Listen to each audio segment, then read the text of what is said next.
But before we do that,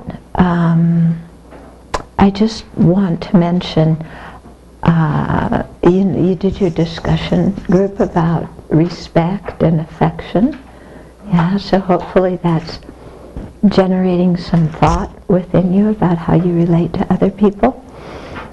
You may have noticed in the dining room there's one small table with a bunch of papers stacked high. And this relates to the topic of respect and affection. Because I do, and actually many people at the Abbey, we do prison work. And I've wanted to do a book by, with the inmates' writings that I've collected over the years. And I have so many of them. Many of them are just extracts from letters, not things that they wrote as something to be published, but just something they wrote to me that I thought was interesting. And some of them are articles that they wrote. Anyway, there's so many, and I can't choose. So they're printed out, they're on that small table there. And so I thought some of you might like to read some of them, and then just let me know what you think about including them in a book. The book is designed just for the regular American public, people who think that inmates are monsters and, who have that kind of view. To introduce them to the fact that inmates are basically like everybody else, and to give them some kind of clue about what prison life is like, because the American public really doesn't know much about it. The mentality is very much just lock them up, warehouse them, throw the key away, and why do we have to pay so many taxes to support them? And not to mention that we have the highest, we as the leader of the free world have imprisoned the highest percentage of any developed country of our own citizens. Okay, so anyway, just read them. You don't have to do it in any particular order, and only if you want to. If the article or the little piece really speaks to you, on that backside, put a check. If you think it's kind of medium, put an M, and if it's something that you don't think would fit in a book and doesn't speak to you, just put an X. Okay, and then, enough people do that, it gives me some kind of idea about what things would work in a book. Okay. But one big issue in prison is respect. Yeah, it's a very big issue. And it actually is in the rest of the country too. The rest of the world. I mean, from honor killings to holding grudges through generations because people didn't respect our ancestors. Many times people would much rather give up their life,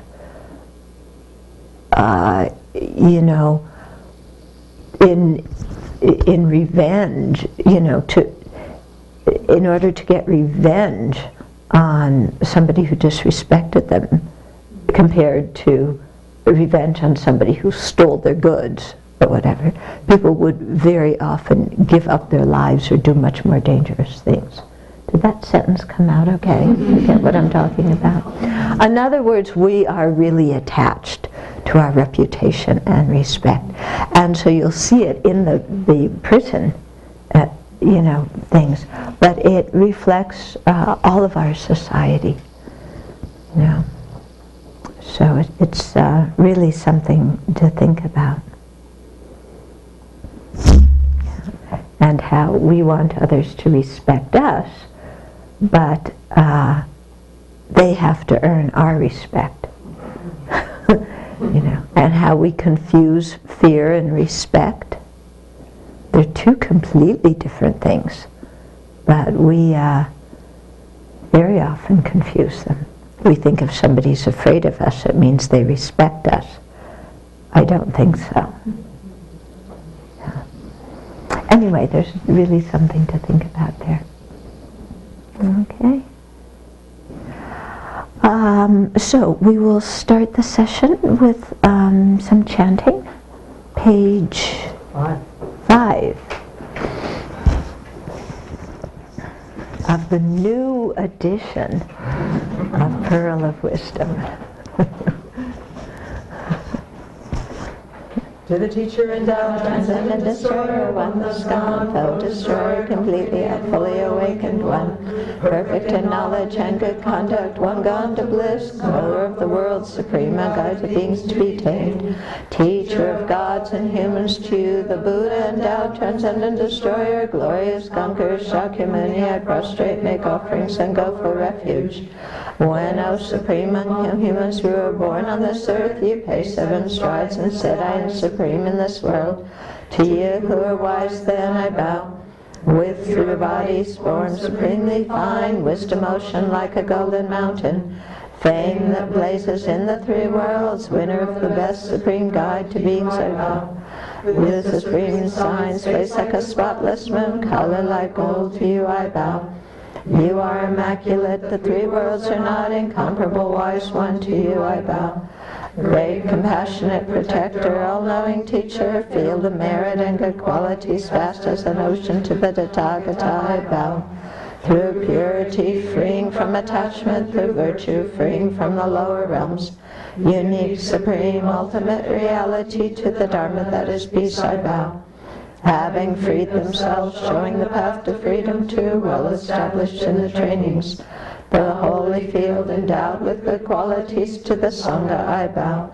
Do not commit any non-virtuous actions, perform only perfect virtuous actions. Subdue your mind completely, this is the teaching of the Buddha. A star, a mirage, a flame of a lamp, an illusion, a drop of dew, a bubble, a dream, a flash of lightning, a cloud, see conditioned things as such. With the threat may sentient beings attain the fate of all saints, subdue the four faults, and be delivered from the ocean of cyclic existence, perturbed by the waves of aging, sickness, and death. Namo Shakyamuni Buddha. Namo Shakyamuni Buddha. Namo Shakyamuni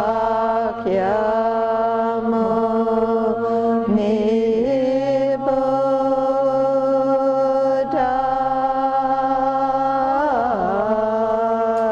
Thus I have heard at one time was traveling in Ratchagiri on Vulture's Mountain together in one method with a great assembly of monastics and a great assembly of bodhisattvas. At that time the Blessed One was absorbed in the concentration of the countless aspects of phenomena called profound illumination. At that time also superior Avalokiteshvara, the bodhisattva, the great being, was looking perfectly at the practice of the profound perfection of wisdom, perfectly looking at the emptiness of inherent existence of the 5 aggregates. Also then through the power of Buddha, Venerable Shariputra said to superior Avalokiteshvara, the bodhisattva, the great being, should a child of the lineage train who wishes to engage in the practice of the profound perfection of wisdom, thus he spoke, and superior Avalokiteshvara, the bodhisattva, the great being, withdrew to Venerable Shariputra as follows. Shariputra, whatever son or daughter of the lineage wishes to engage in the practice of the profound perfection of wisdom should look perfectly like the subsequently looking perfectly and correctly like the emptiness of inherent existence of the 5 aggregates. Also form is empty, emptiness is form, emptiness is not other than form, form also is not other than emptiness. Likewise feeling, discrimination, composition, all factors and consciousness are empty Shariputra, like this all phenomena are merely empty, having no characteristics, they are not produced and do not cease, they have no defilement and no separation from defilement, they have no decrease and no increase, therefore Shariputra, in emptiness there is no form, no feeling, no discrimination, no composition, no factors, no consciousness, there is no eye, no ear, no nose, no tongue, no body, no mind, no form, no sound, no smell, no taste, no tactile object, no phenomena, there is no eye element, and so forth up to no mind element, and also up to no element of mental consciousness, there is no ignorance and no exhaustion of ignorance, and so forth up to no aging and death, and no exhaustion of aging and death, likewise there is no suffering, origin, cessation, or path, no exalted wisdom, no attainment, and also no non-attainment, therefore Shariputra, because there is no attainment, bodhisattvas rely on and abide in the perfection of wisdom, their minds have no obstructions and no fear, passing utterly beyond perversity, they attain the final state beyond sorrow, also all the Buddhas who perfectly reside in the three realms, relying upon the perfection of wisdom, become manifest and complete through this in the state of unsurpassed, perfect and complete awakening, therefore the mantra of the perfection of wisdom, the mantra of great knowledge, the unsurpassed mantra, the equal to the unequaled mantra, the mantra that thoroughly pacifies all suffering, since it is not false, should be known as the truth, the mantra of the perfection of wisdom is proclaimed, Tayata Gate Gate Para Gate Para Samgate Bodhisattva Shariputra Bodhisattva, a great being, should reign in the profound perfection of wisdom like this, then the blessed one arose from that concentration and said to superior Avalokiteshvara, the Bodhisattva, the great being that he had spoken, well, good O child of the lineage, it is like that, since it is like that, just as you have revealed the profound perfection of wisdom should be practiced in that way, and the Tathagatas will also rejoice when the blessed one has said this, venerable Shariputra, superior Avalokiteshvara, the Bodhisattva, the great being, and that entire assembly of disciples, as well as the worldly beings, gods, humans, demigods, and spirits, were delighted and highly praised what had been spoken by the Blessed One.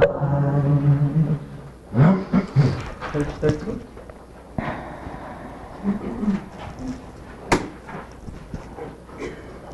Om Vajra ground, Om mighty golden ground, Om Vajra fence, Om the iron fence around the edge. In the center is Mount Meru, the king of mountains. In the east, Jambanapidaya. In the south, Jambuvipa. In the west, Godinaya. In the north, Guru. In the east, Jambanapidaya and Vidya. In the south, Kamarana Parakamara. In the west, Jambanapidaya. In the north, Guru Avalankarava. Here are the precious mountains, richly tree, rich fulfilling hills among the harvests. Here are the precious real, precious jewel, precious immune, precious minister, precious elephant, precious horse, precious moon, raised vase. Here are the goddess of beauty, goddess of garments, goddess of song, goddess of dance, goddess of flowers, goddess of virgins, goddess of love, goddess of perfume. Here are the sun, moon, dancers, parasol, and victory banner. In the center are the pyramids, riches of gods and humans. With the dancing, cleansing, delightful.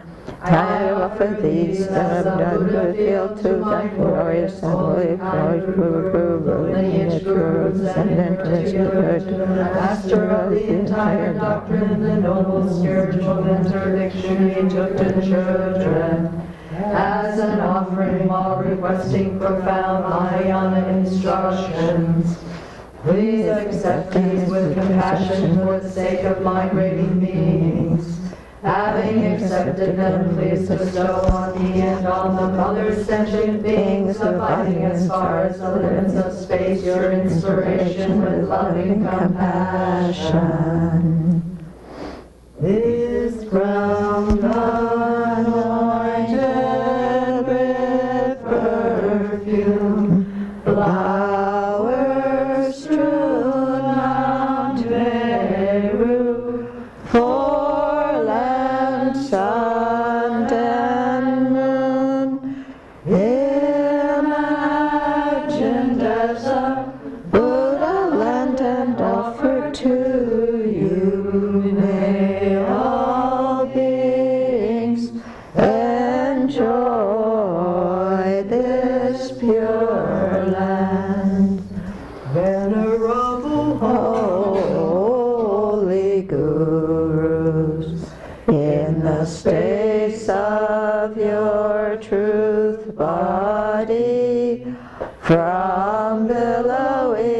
clouds of your wisdom and love.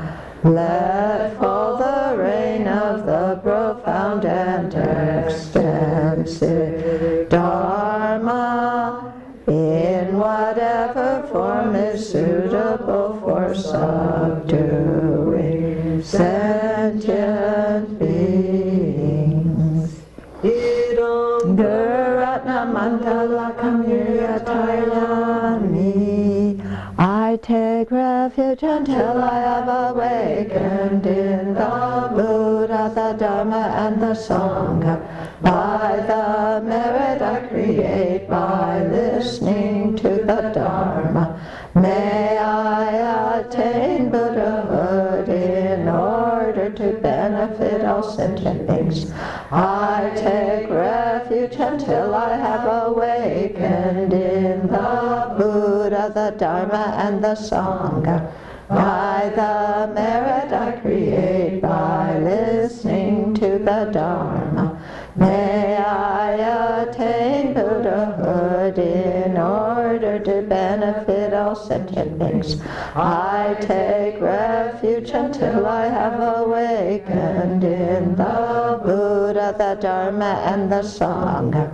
By the merit I create by listening to the Dharma.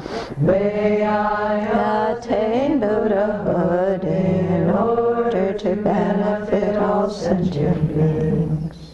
And really remember the long-term purpose of listening to the teachings. That it's not simple amusement, it's not solely for our own welfare, but our long-term goal is full awakening, so that we'll have the wisdom, compassion, power, skillful means, and so on, all the qualities necessary to be of the greatest benefit to all living beings. So let's hold that in our heart as our long-term motivation.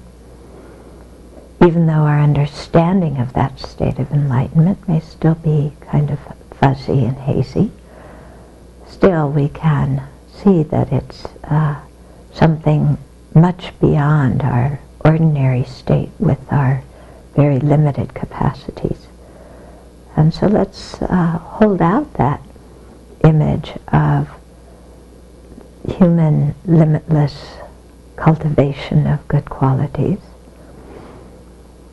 and go in that direction, so that we make our lives very meaningful for ourselves and others in the long term.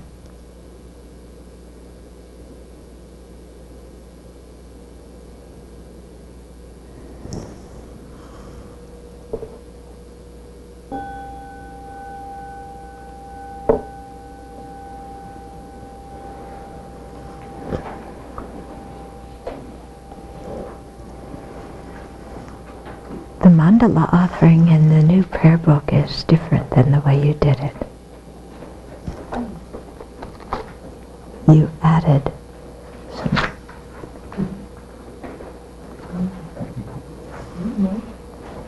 Yes. It says, in particular to the master of the entire doctrine, the noble spiritual mentor,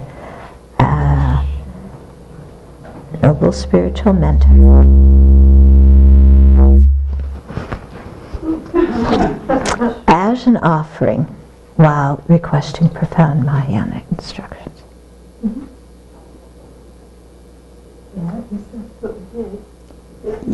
It doesn't have my name in it.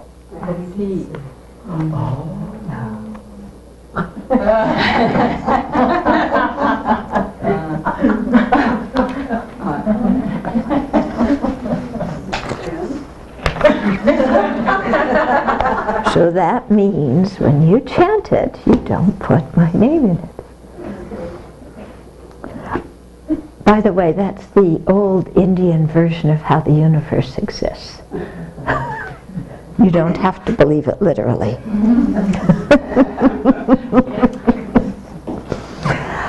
Okay, so just to tell you a little bit about this text before we dig into it, because not all of you were here the last 6 years. Did any of you listen to the teachings of the previous years online?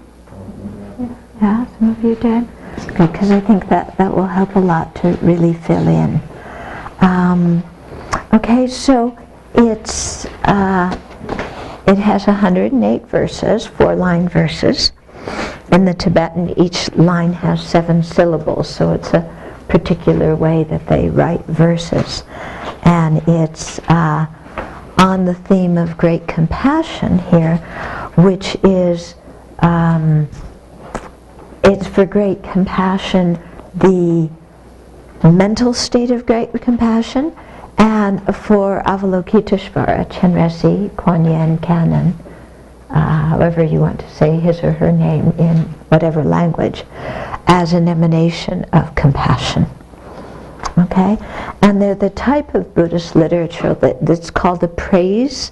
You know, there's, you'll see that the Tibetans and the Indians before them wrote praises to different principles or different Buddhas or Bodhisattvas, so it's in that kind of genre. This text in particular was written by a Mongolian Lama, Lama Losang Tayang, who I think is also the one who wrote the Paths and Grounds text that we are studying. Okay, so we must have some kind of karmic connection with him. Okay, and the title has the subtitle, A Precious Crystal Rosary. And so, you know, the 108 verses are like 108 beads on a rosary, and in Chenrezig's upper right hand is held a rosary. Okay, so it's all kind of tying together to represent compassion. And the text itself, it goes back and forth through, you know, to many different kinds of themes. It kinds of, you know, it's sometimes the verses are praising great compassion in terms of metaphors, and it'll talk about metaphors like a door or wealth, or we're coming up on a vase where it's a verse where it's compared to a wish-fulfilling jewel. So sometimes, you know, it's described in terms of these kind of metaphors. Sometimes metaphors in terms of nature, you know. It praises compassion in terms of the role it plays in some of the previous Buddhas, such as, you know, the historical Buddha Shakyamuni, and sometimes in relationship to Buddhas in general. We're also coming up to some verses where it talks about the influence of great compassion on particular lineage teachers, such as Avalokiteshvara, Asanga, Atisha, Tsongkhapa. Okay, so it talks about you know, compassion in many, many different ways, brings out different points of compassion. It refers a lot to various different texts. At the beginning, I think we got stuck, maybe not stuck, yeah, for 2 or 3 years on some verses that were the homage to Chandakirti's supplement to Nagarjuna's treatise on the Middle Way, which the folks in Missoula have asked me to talk about at the end of the month when I'm there. So it's a beautiful praise to compassion that Chandrakirti wrote. So it, you know, it refers to that. There's many verses that refer to a guide to a bodhisattva's way of life. The Tibetan title is Junjuk. It's also translated as Guide to a Bodhisattva's Deeds. Okay, by Shantideva. His Holiness likes that text and teaches a lot, and it a lot, and it's also one of my favorite texts. Okay, it's, what else does it do? Let's see. It's in the text it sometimes compares and contrasts the bodhisattva practice with the practice of the hearers and solitary realizers, those beings who are aiming for their own liberation. It refers sometimes to Lamrim topics. We're coming up on a verse where it will be talking about the 7-point instruction of cause and effect from the Lamrim. And I think we covered some verses where it talked about Shantideva's method of equalizing and exchanging self for others for generating bodhicitta. Sometimes the text refers to the 3 jewels. Sometimes it talks about logic. It also mentions Dharmakirti's famous praise, or was it Dinaga's, or Dharmakirti's commentary on Dinaga. Praise to the Buddha as a reliable teacher. So it's quite interesting how he brings in different themes from different texts and so on. Okay, so we're going to be starting with, we finished verse 76 last time, but I'm going to cover it again. Okay, just as a review. So, verse 76, if I can lift up my post-it, says, "The sages have said that the only difference between that pure thought of renunciation and you, great compassion, is that one is turned inward and the other outward." Okay? So the hearers and solitary realizers, for those of you who are following the Thursday night teachings, they generate very strong renunciation of cyclic existence. They renounce the unsatisfactory nature. The Sanskrit word is dukkha, unsatisfactory nature. It's often translated as suffering, but that suffering is not an accurate translation. But the unsatisfactory nature of life in cyclic existence, in samsara, which means our body and mind. It means taking rebirth under the influence of afflictions, specifically ignorance, and polluted karma. Okay, so the hearers and solitary realizers have that kind of renunciation, and they aspire to attain liberation. And so that is compassion for themselves. Okay, they're renouncing their own unsatisfactory situation in cyclic existence out of compassion for themselves. Compassion means wanting somebody to be free of suffering, to be free of dukkha, to be free of unsatisfactory conditions. Okay? So that's compassion for oneself. We think compassion for ourselves is, oh, poor me, the world doesn't treat me right. I need to go buy myself a present because I'm a worthwhile person. That's not compassion for ourselves. That's self-pity mixed in with self-indulgence. Okay, if we really have compassion for ourselves and we really want to end all of our misery, then we'll want ourselves to be free of cyclic existence. Okay, when we are very attached to cyclic existence and we want the pleasures of cyclic existence, reputation and sense pleasure and approval and love and popularity and all these kinds of things, and we're seeking those things every moment of every day, then we don't really have compassion for ourselves. Sit with that one for a while.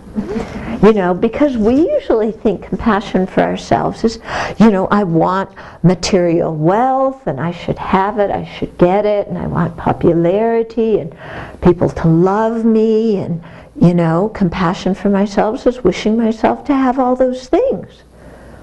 Okay? From a Buddhist perspective, wishing ourselves to have those things with a mind of attachment is wishing ourselves to have a ton of misery.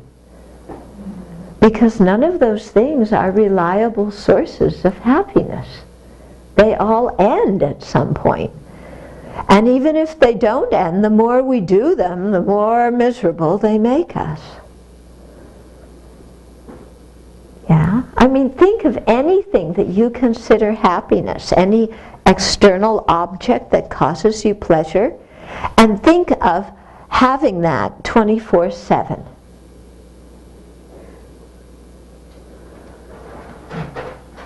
Okay, just think of it. What causes you pleasure? Yeah?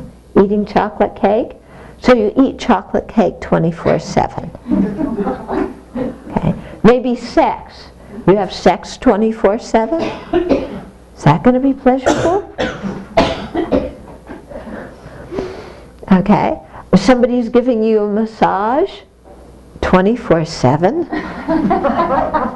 is that going to continue to be pleasurable? Yeah. Your favorite TV program, you're looking at it 24/7? Is it going to keep giving you happiness? Yeah. A walk in nature 24/7? Shopping 24/7? Yeah. Just think of anything that we enjoy in our ordinary life, that we crave to have. And imagine you just keep doing it all the time. And then ask yourself, does that bring me lasting happiness?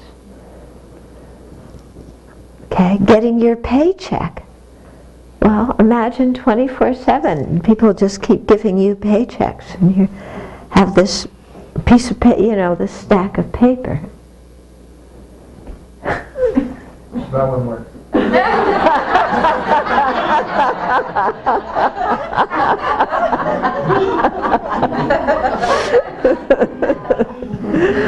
Okay, so it's quite interesting.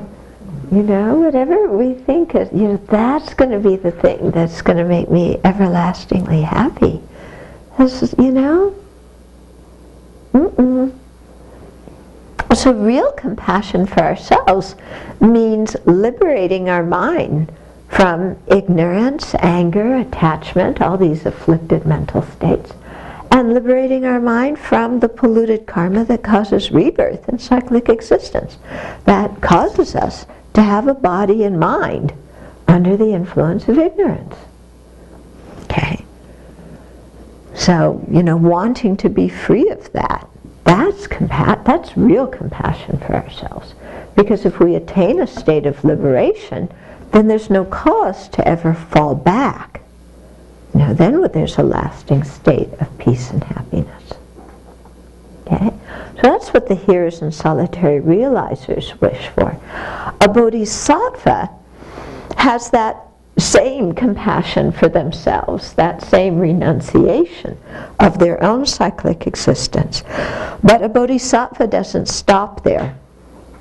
A bodhisattva renounces everybody's cyclic existence, wants everybody to attain liberation.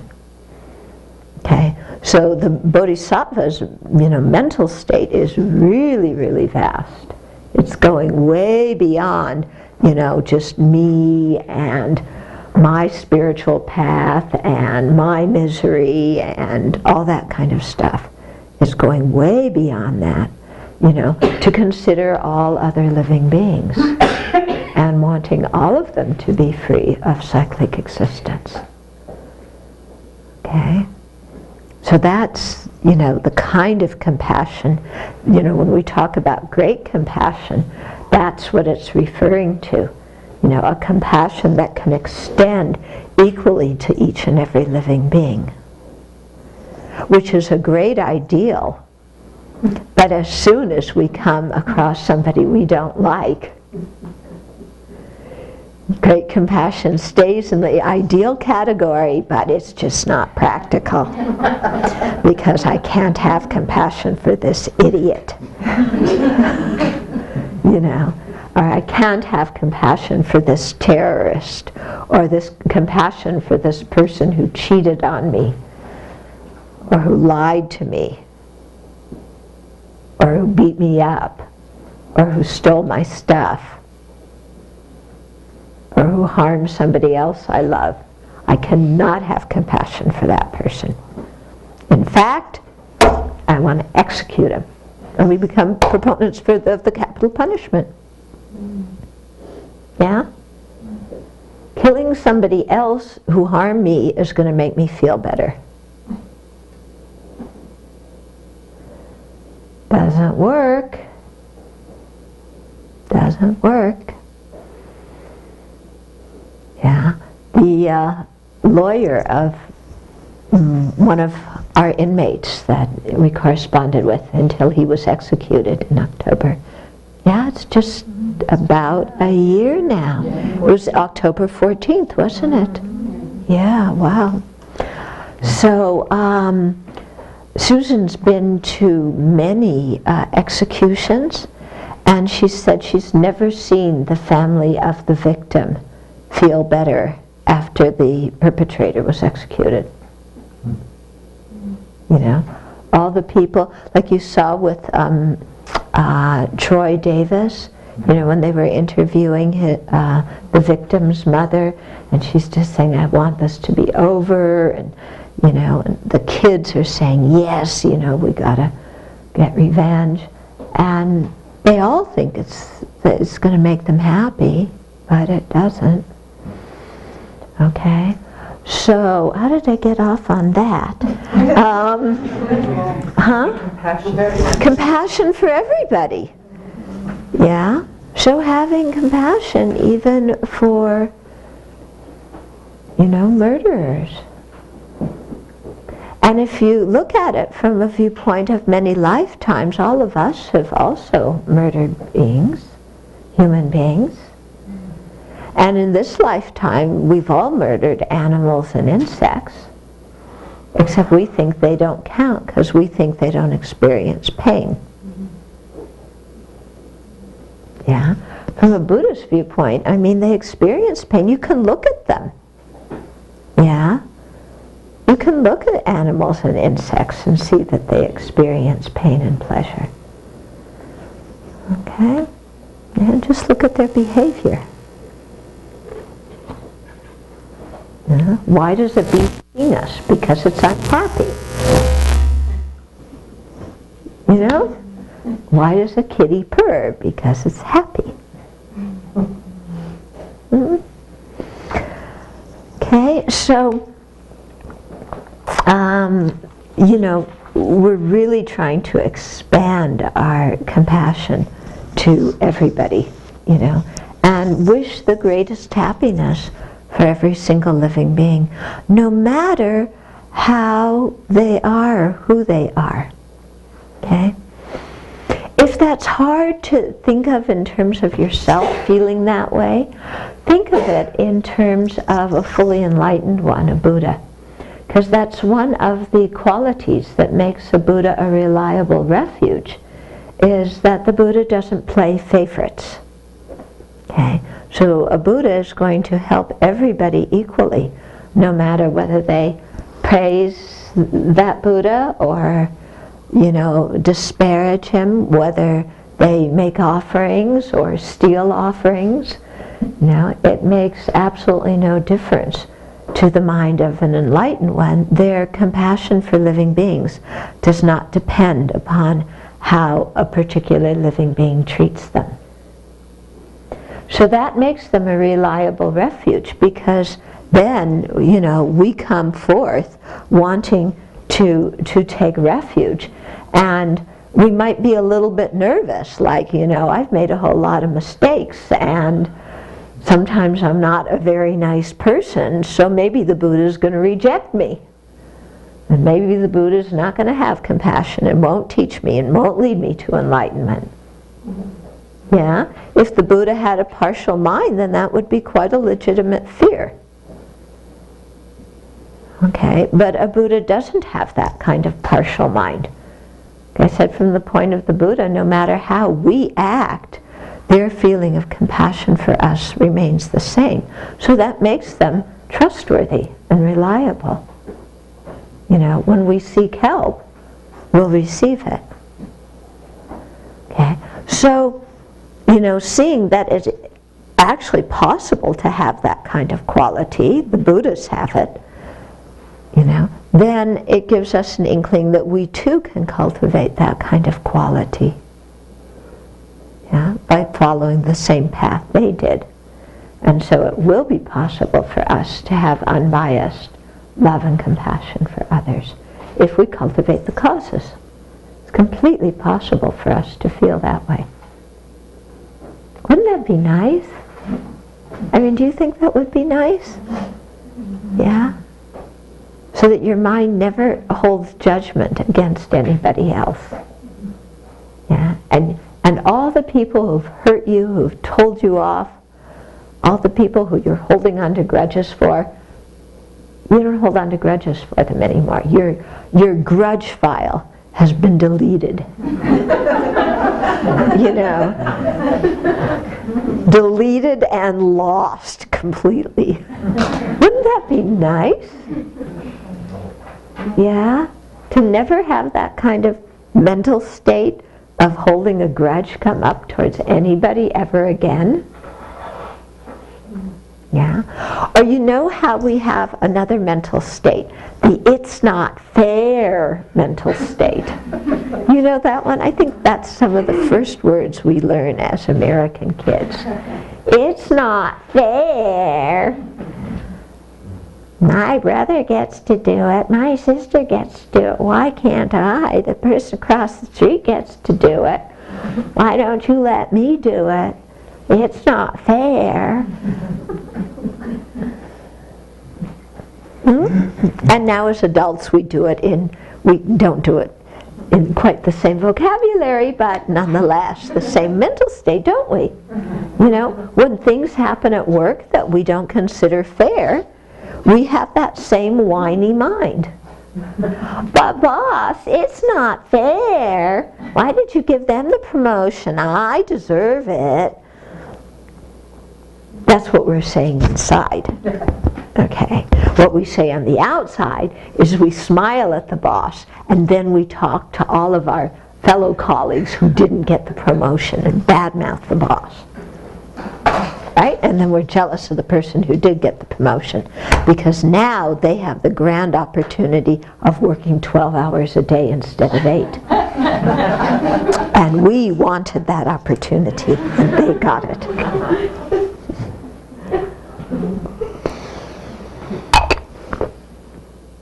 True or not true? True.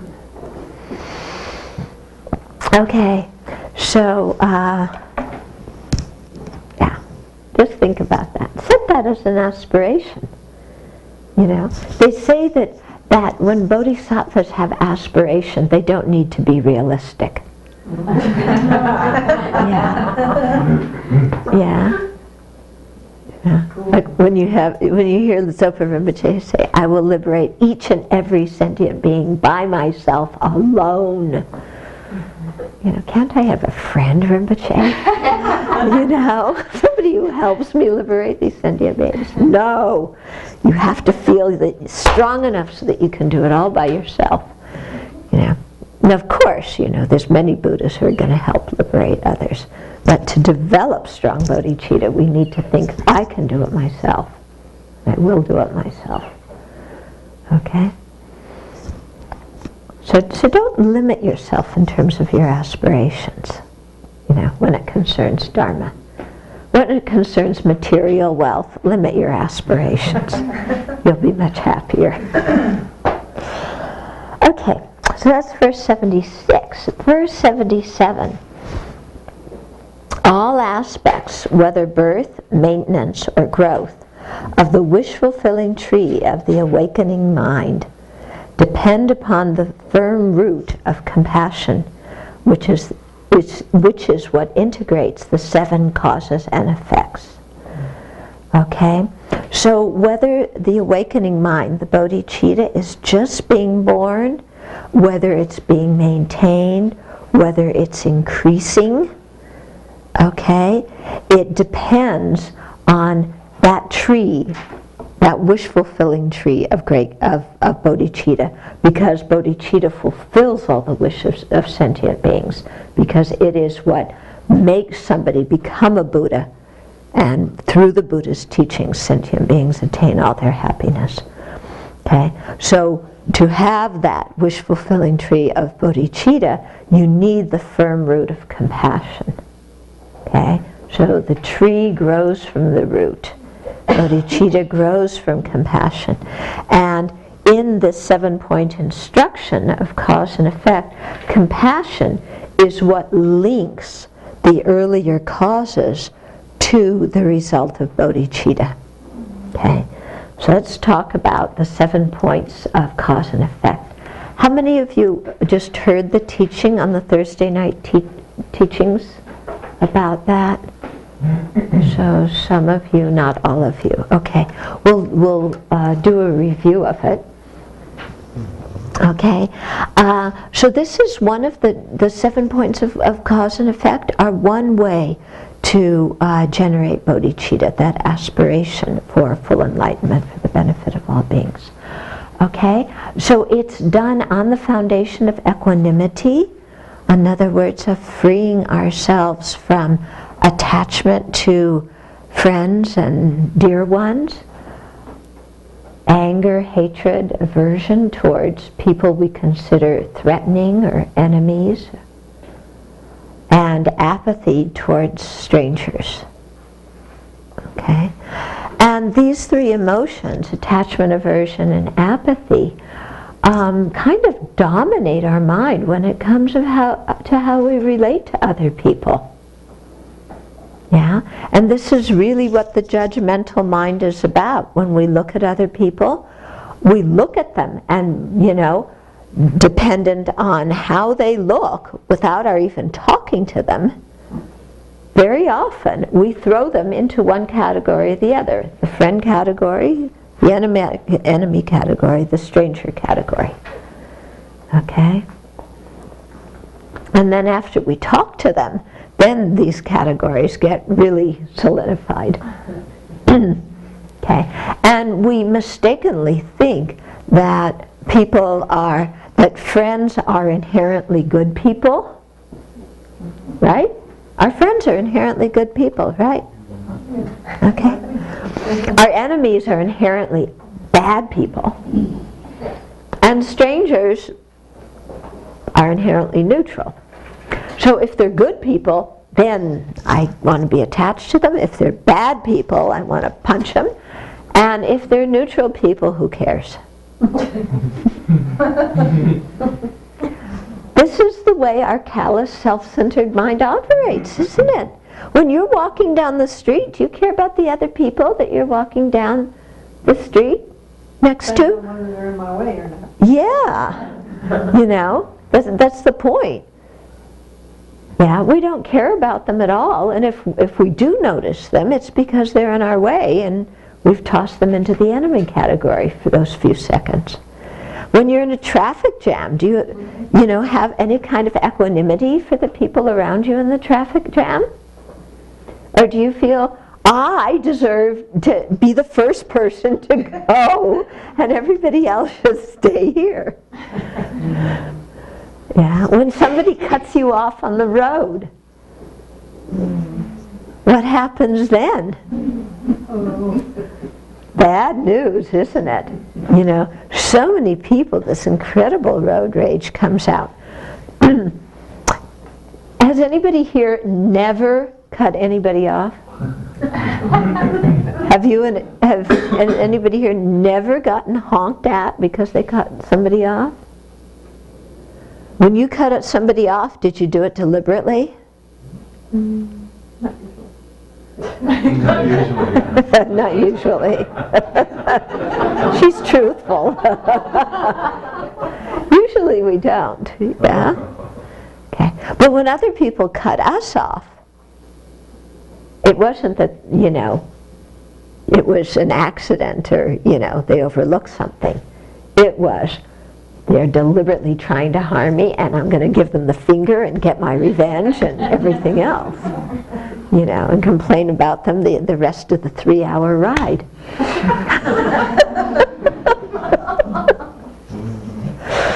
Okay? So, you can see how reactive our mind is to just simple actions that somebody does. Based on one simple action, we think we understand the totality of who that human being is. So based on one action, let's say, of a person who happens to get caught, then we feel justified in throwing them away forever. Based on one action of somebody who we care about, who doesn't get caught, then we just forget about the whole thing, don't we? And it wasn't really a problem. And they're still this wonderful person. Unless they do that thing to us. Yeah. Then they're an awful person. Okay? If they beat somebody else up who we don't like, they're a good person. They're protecting us. If they beat us up, they're an awful person. What's the difference? They're still beating somebody up. Okay? It's because one concerns me and the other one doesn't. Yeah, that's all it is. Yeah, so friends really are not inherently good people. It's just that they happen to show their good qualities to us. And the people we consider enemies aren't inherently bad people. It's just that they show their good qualities to other people. And they show their bad qualities to us. But our friends and relatives who we love dearly, they show their bad qualities to other people. So they're still good people. But the moment they show their bad qualities to us, we're finished, And so you can watch in a lifetime how one person can go back and forth. Friend, enemy, stranger, friend, enemy, stranger, stranger, friend, enemy.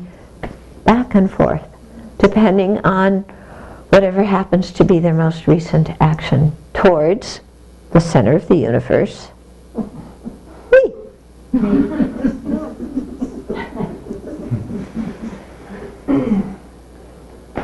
Yeah, isn't it?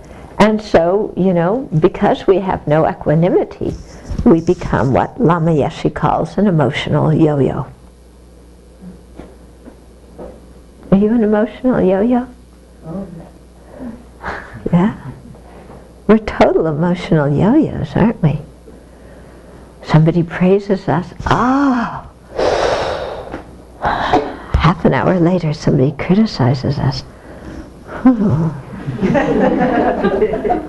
Half an hour later, somebody ignores us. Half an hour later, somebody smiles at us. Yeah. Half an hour later, somebody offers us a brownie. Half an hour later, somebody spills our brownie on the floor. Total emotional yo-yos. This would make a great movie. Couldn't you see like some kind of comedy movie? An emotional yo-yo, watching somebody go through the day like that. Just how we are. Yeah? And we all believe that it's because we are reacting to objective people out there who exist in the way we perceive them. And that is a total hallucination. They aren't an objective reality, because if they were, everybody would see them the same.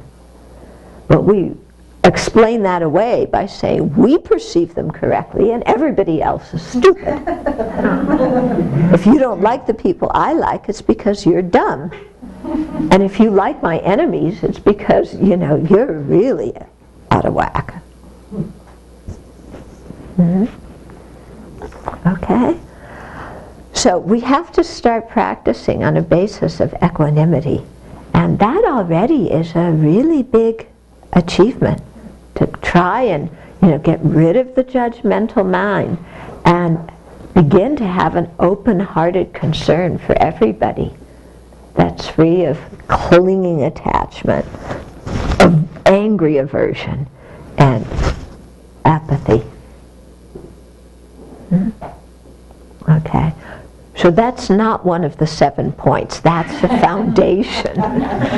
Okay.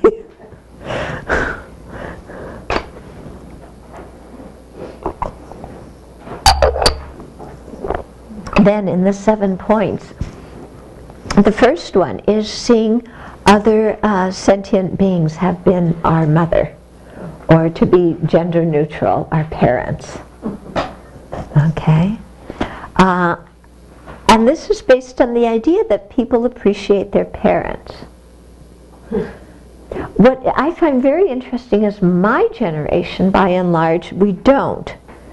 But our parents' generation very often does, and I think young people now seem to appreciate their parents. Well, not appreciate their parents, they tend to like their parents. Yeah, I don't hear so many of the young people that come to the Abbey complaining about their parents the way we complained about our parents. I think you're getting a very small sample that comes up here. Yeah, you think 20-somethings complain about their parents as much as 50-somethings? Really? Okay, cross that out. I think it's self-selected coming here. You mean all the 50-somethings complain and the 20-somethings don't? I agree with all the 50-somethings. Okay. I think Freud, you know, ever since Freud, we you know, seem to blame everything on our parents. Yeah. But this meditation starts out with seeing that everybody's been our parents at some time in our previous life, because we've had all different sorts of rebirths, and in all those different rebirths we've had different parents, and we've all been born in different realms with different parents infinite times. So we have some kind of, you know, karmic connection with everybody as our parent. And believe it or not, contrary to Freud, parents have been kind. And parents are not the source of all of our problems, as much as we would like to think they are. I think if you think your parents are the source of all your problems, then it becomes very, very difficult to be a good parent to your own kids. Because the subtle message is, hate your parents. They're the cause of all your problems. You know, and your kids pick up on that. But I think it's very important for us to see the kindness of our parents, no matter what else happened in our family. Yeah, and no matter what they did. Bottom line is they gave us our body, and bottom line, in one way or another, they sustained our life and prevented us from dying. Because even if they couldn't take care of us directly, they found somebody who could take care of us. Yeah, they didn't throw us in a dumpster. So, you know, it's through the kindness of our parents that we learned to talk, that we got potty trained, that, you know, we went to school, that we learned so many things as little kids because the adults around us taught us. Yeah? And like I said, if our parents couldn't teach us, they found somebody who did, because one way or another we learned those skills. Okay? So if you have a hard time thinking of your parents in particular, think of whoever it was who taught you how to tie your shoelaces. You know, and everybody who picked you up when you fell down when you were learning to walk. And everybody who, you know, took care of you when you had the flu when you were a kid. And everybody who listened to you scream at the top of your lungs when you were hungry, or when you were being a brat. none of us were brats, were we? We were all ideal children. Right. Yeah. Our parents weren't ideal parents, but we were ideal children. Right? Okay. So, you know, I think it really is quite helpful. I know to me personally, it really helped me settle a lot of the issues I had with my upbringing when I did this meditation on the kindness of our parents and really, you know, thought of what our parents did for us. Now, sometimes with fathers, people say, well, you know, he just brought home enough money to, you know, to put food on the table, and then he drank the rest. Okay, but we did eat as kids, didn't we? Yeah, and our father, mother, whoever it was who worked, did use that money to buy food for us. Yeah, and they worked hard, and we know how hard they worked because we've worked. Yeah. Is it, people have worked 40 hours a week, you know how hard it is. And our parents did that, and that's how we ate. Yeah. As a kid, I had no clue about that. Did you have a clue about that? How hard your parents worked when you were a kid? Some of you did? I had no clue. You know? It was like, oh, this is just what parents do. And I'm here, and I need to be fed, and it's their job to feed me. I deserve it. Yeah. So, you know, really thinking of, you know, also what our parents were going through in their own lives when they were bringing us up. The various obstacles that they faced. Because it wasn't like they all had easy lives, you know. Some of our parents may have lost their jobs, they may have been sick, they may have been having relationship problems. Yeah. There may have been mental health issues, they may have been fighting substance abuse. Who knows what our parents were going through? And yet they still had at least one, maybe more, screaming kids. Did you scream? All of us screamed, didn't we? Yeah. At one point or another, we screamed, you know, as babies in the middle of the night. And somebody got up and fed us. Yeah. I mean, I always think of that. When people have babies, it is such potluck. You don't know who is moving into your house for the next 18 to 45 years. Yeah? You have no idea who is moving in.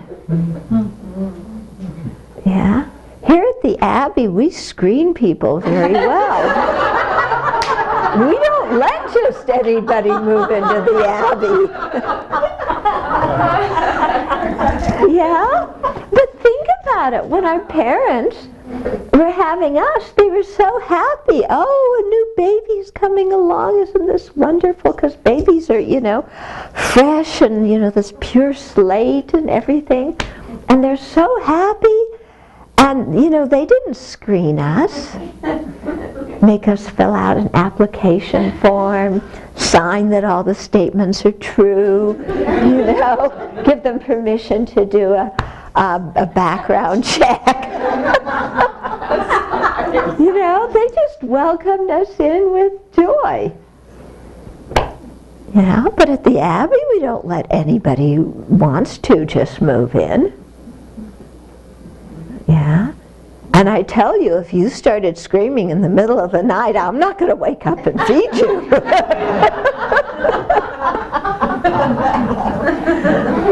our parents did that for us. You know, think about it. For years, they were sleep deprived. Yeah. And we never said thank you. The best they could expect is we would go back to sleep. they got up in the middle of the night for years to feed us. So, spend some time just thinking of the kindness of our parents, just on that very, very basic level, no matter what else happened in your family.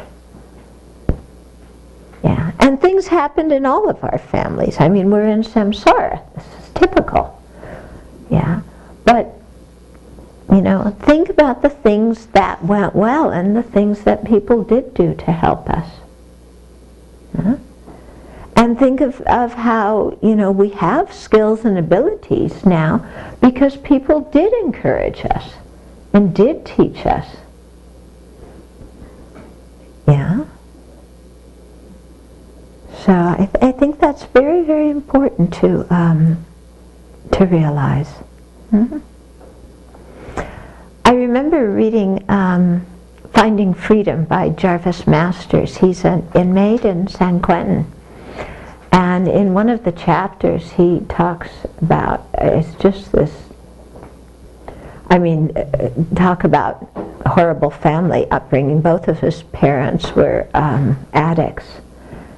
He used to find different colored balloons,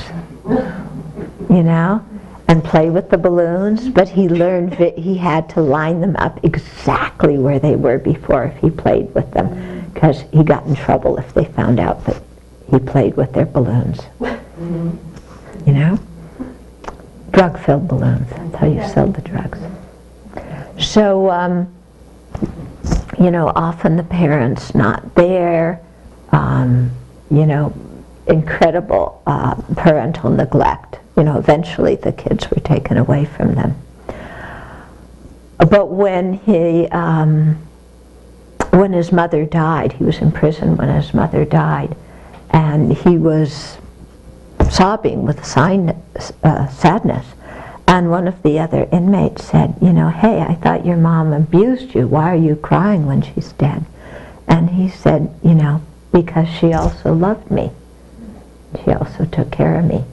And in the book he also describes one other scene when his father, in a drunken or drug abuse, drug intoxicated rage, is going after the mother and then wants to go after the kids too.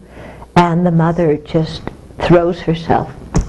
She puts the kids under the bed and hides them and throws herself in front of the bed, and he just kicks her and beats her up more. But that's what she does to protect her kids, so the kids don't get harmed. And meanwhile the kids are under the bed terrified, listening to their father beat their mother. And so although the mother was a drug addict and died in the streets, Jarvis saw her kindness. And what she did do for him. So I think it's important, that we don't just look at things in terms of what went wrong in our family and what we were denied, but, look at the kindness that was really there. Because, it's the same, you can look at the glass full and it's half, and it's half full, or you can look at it and it's half empty. Yeah, so same with our past. We can look at it in many, many different ways. Okay, so we're not whitewashing things and pretending that abuse wasn't there, but we're seeing that there was more than abuse. Because if there were only abuse, we wouldn't be here. We would have died a long time ago. So then really, really thinking of the kindness of our parents and opening our heart towards that, and then realizing that all sentient beings have been kind to us in that very intimate relationship of parent and child. Okay? And so that helps us to begin training our minds to not think that everybody is who they look like right now. When we look at people, we think this is who somebody is. Don't we? This is who they are. like this is all they ever have been, all they ever will be, is this particular personality with these characteristics in the way that I see them. Yeah. But in actual fact, in all of our previous rebirths, we haven't had the same personality and the same body and the same situation that we have now. We've been all different sorts of things. And so all these people around us similarly have been born in all different sorts of realms, and we've had all different sorts of relationships with them. They haven't been just who they look like right now. Now, if you have some problem because you say, well, I'm not really sure that there are past and future lives, we'll look at it just in terms of this lifetime. Have all of us had the same personality just in this lifetime? Have all of us been the same person in this lifetime that we are now? No, we were once little babies. If we all brought in our baby pictures, it would be, when we were all like a month old, we would have a really hard time telling each other apart. I don't think John was born with that beard.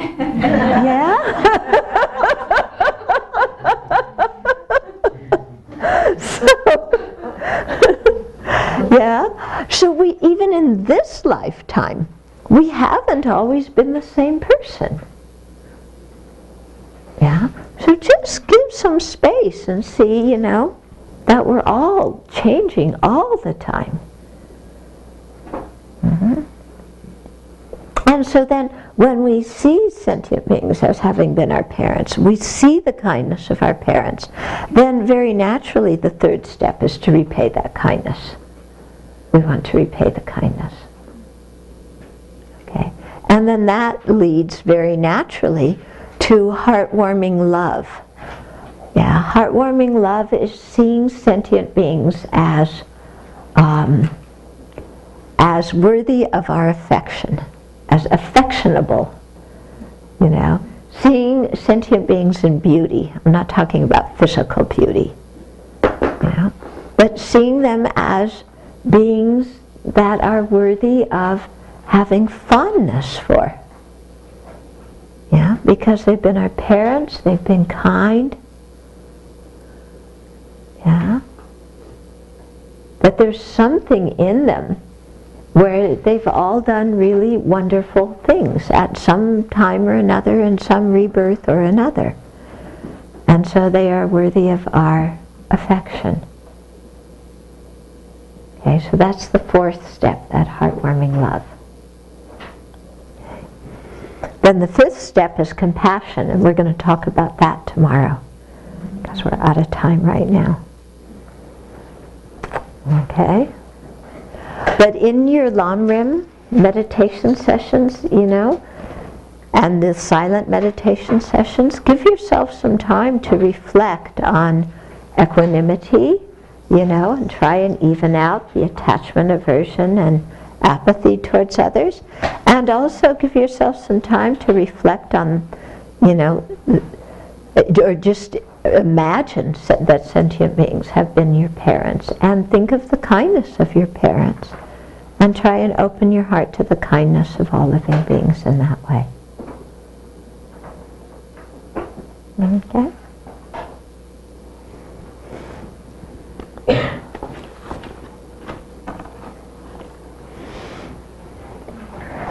Page 14, folks, in the books. The two bottom verses. We'll do the dedication prayers with Chenrezig. Insert. May the spiritual teachers who lead me on the sacred path, and all spiritual friends who practice it, have long life. May I pacify completely all outer and inner hindrances. Grant such inspiration, I pray. May the lives of the venerable spiritual mentors be stable, and their toward virtuous action, spread in the 10 directions. May the light of Losun's teachings dispelling the darkness of the beings in the 3 worlds always increase. Idam Guru Ratna Mandala Kamiryatayami. Due to this merit may we soon attain the awakened state of Chenrezig, that we may be able to liberate all sentient beings from their suffering. May the precious Bodhi mind not yet born arise and grow. May the born have no decline, but increase forevermore.